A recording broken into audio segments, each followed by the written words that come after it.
When Fisherman's Friends came out in 2019 with its tale of crooning Cornish trawlermen, the movie was lapped up faster than a clotted cream tea for its feel-good charm and humorous underdogs-come-good story.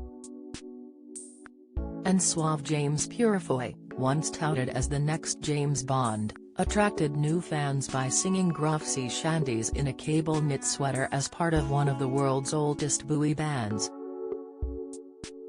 When it came to planning a sequel, James, 58, now an executive producer too, felt passionately his character could take on a deeper storyline and, using creative license, this time explore themes of grief and mental health, between the crooning and comedy. It was then that he was painfully forced into one of those inexplicable moments when life imitates art. "My father died about a month before we started shooting," reveals James, who plays Jim, a grumpy member of the Fisherman's Friends village band who is grappling with the death of his own father, Iago, David Heyman. "We had the funeral about a week before we started shooting. I arrived with that weighing me down somewhat. It wasn't easy and it was confusing because those were the feelings that were very raw in me." The original film, a surprise hit, propelled the real-life Fisherman's Friends on whom the film was based, from a life at sea to stardom. Out of nowhere the band, from Port Isaac, were spotted by a holidaying Universal executive back in 2009, and to everyone's astonishment a top 10 hit and album beckoned.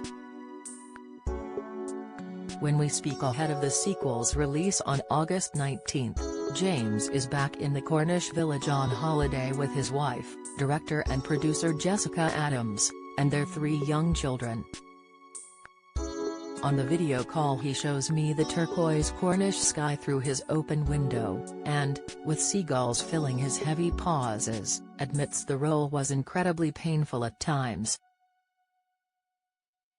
He says he never considered pulling out, but would have preferred to use my imagination, explaining what was especially hard was the difference between his acutely raw grief, and Jim's, a year on. The two kept getting mixed as he began to cry when Jim wasn't meant to. "Grief goes through lots of stages," he says. "It's really raw, like an open cut on your arm, and slowly but surely that cut stops bleeding, and then it starts scabbing over. So my own feelings would sometimes rumble up in a take, and come to the surface in a way that wasn't appropriate for the character. You would have to stop and say, 'Can we just take 5 minutes here?'" His father was 91 when he passed away in March 2021, a few years after the death of James's mother. The actor says he avoided depression simply because he talked about his feelings.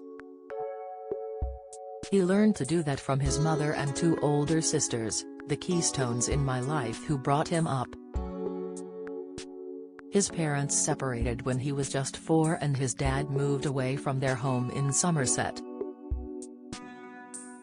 We didn't see him perhaps as much as we should have done," he admits. What he was keen to examine is how Jim struggles to express himself, and how society still tells men to keep emotions in check. "We don't talk about things, you don't cry like a girl, you have to man up," James says. This might open the door to some blokes talking about things they might not have talked about otherwise. He is very keen to point out, however, this is no tale of woe. "We have me dressed as a fish finger," he laughs, "true, and a little psychedelic.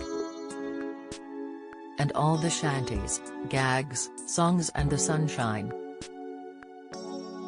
This is by no means a downer of a film. The sequel, Fisherman's Friends, one and all, revisits the band to see how they have coped with fame. It also charts the band's legendary performance on Glastonbury's Pyramid stage, which was meant to be recreated at the festival itself. You'll be able to play in Glastonbury in front of 80,000 people, James recalls being promised. We didn't go to Glastonbury because the pandemic hit. In fact, we were in a field in Cornwall with 80 extras. You can't tell, though. The actor, who has carved out a solid career with projects including A Knight's Tale in 2001, 2004's Vanity Fair, ABC drama Revenge, the role of Mark Antony in the 2007 BBC/HBO series Rome, and recently the Netflix hit Sex Education, is from landed stock. He boarded at the prestigious Sherborne School in Dorset from 7 years old. Its alumni include Jeremy Irons and Hugh Bonneville. James was bullied, and later caned, and has insisted he would never send his children away so young. James found fame in his 20s, dated Gwyneth Paltrow and was twice linked to the role of James Bond. Today, he is sanguine but monotone about the missed opportunity. It was another job and it didn't happen for whatever reason. You go on and do other things, he says. And you do other great parts you wouldn't have done if you had done Bond. He admits the fame side became a bit frenzied for a spell. I was invited to all the parties. I was once dubbed Party Boy of the Year. That might have been the line that made me go, that's probably not a good thing to be seen as, he admits. He began to see a therapist, conceding this was probably part of the reason. Of Bond he says, I'm not sure you can sit quietly in the corner of a pub for 10 minutes without someone whacking a camera phone in your face. I suspect there may be people in my business that enjoy it, but I also suspect it's a level of attention that can become aggravating.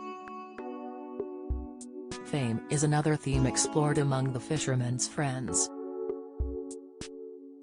Today, James admits those members he is friendly with still live normal lives in Port Isaac. He has sung with them in the pub and around their homes, and often gone out on their trawlers. Mercifully, he doesn't get sick. I don't think it bothers them that much, they just get on and do their thing, he says. I come here every year now and feel very welcomed. Then swiftly, like a true honorary Cornishman, he adds, I don't want everyone to come here though. It becomes crowded.